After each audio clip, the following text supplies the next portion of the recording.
การคืนนี่ก็ได้อึ่งต้มแล้วพี่น้องถ้ากินน้ำกันต้มเต็มหม้อแล้วได้ต้มหลายประมาณ30 ปลายต้มกินแซ่บๆนะ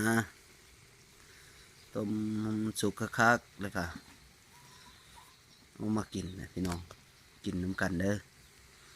ต้มอึ่งประมาณ30 ปลายโตนี่แหละได้อึ่ง60 โตต้มกิน30ต้มน้อยก็ยันบ่อิ่มชิมแก้วก่อน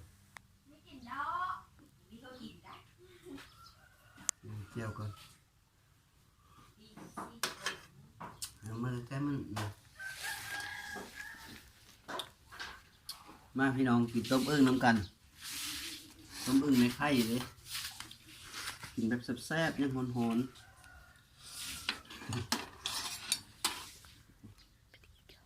หอน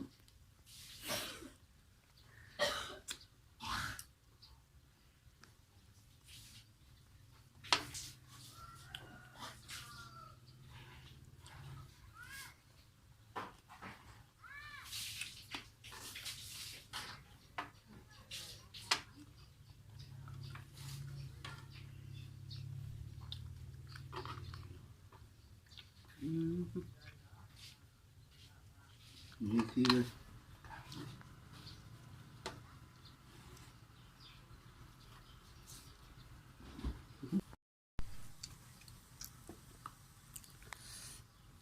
อะไรปะเตาดูมันเหมือนล้นนะ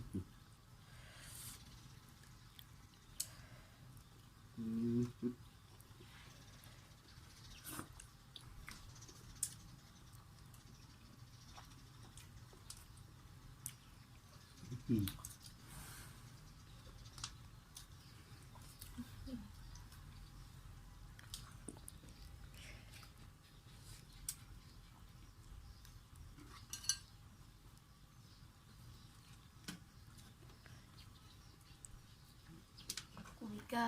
ไม่ได้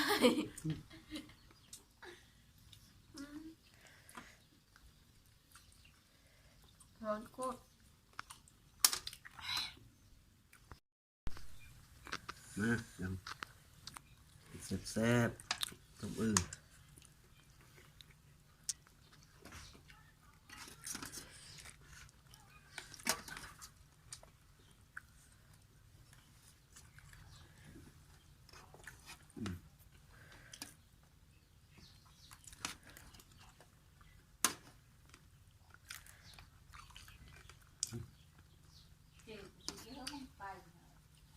ไปพอเอาเขาเป็นหรือปะเขาเป็นมือละ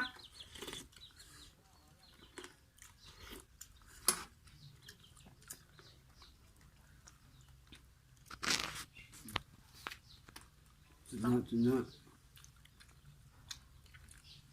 ดเบิดโตเลยจน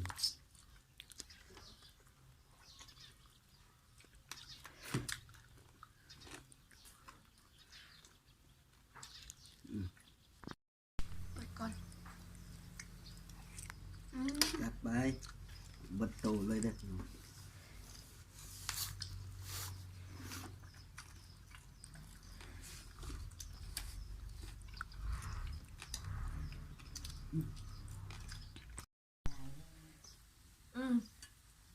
ก็จะเอากระป๋องมันยังเยอะ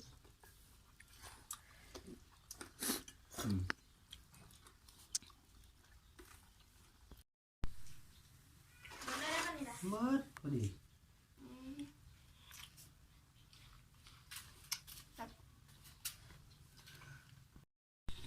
หมดยังมีย่าอยู่ยังจุ่นทำห้องยัง อิ่มพอดีป่ะ คลิปนี้ลง YouTube แน่นอน กูตัดขึ้นหัว ตัดเลยค่อยเอาลง มึงมองตัดไม่ได้ปะ ค่อยเอาลง กูต้องไป ลดแล้วคนเบิ่งก่อนเขาก็ สินยันไปไหน ผู้หญิงก็กินต้มอึ่ง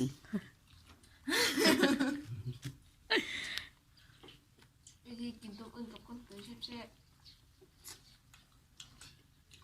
งานแล้วเหรอวะ ยังไง จัดไป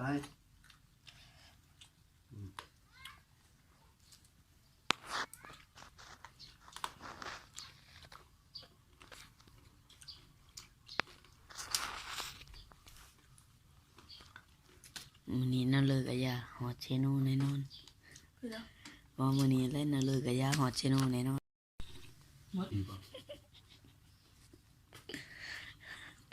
คลิป มองตาไม่เป็นปะ ค่อยเอาลง คุณบอกไป เรารู้แล้วคนเบิ่งก่อนเขาก็ ซิมยันไปได้ไม่ใช่วิธีกินตัวอื่นกับคนตื่นแซ่บ งานแล้วเหรอวะ ยังไง จัดไป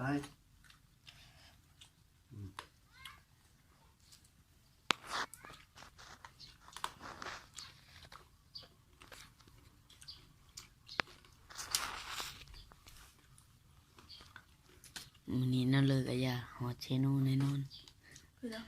ว่ามื้อนี้เล่นน่าเลิกกะยาฮอดเชโนแน่นอน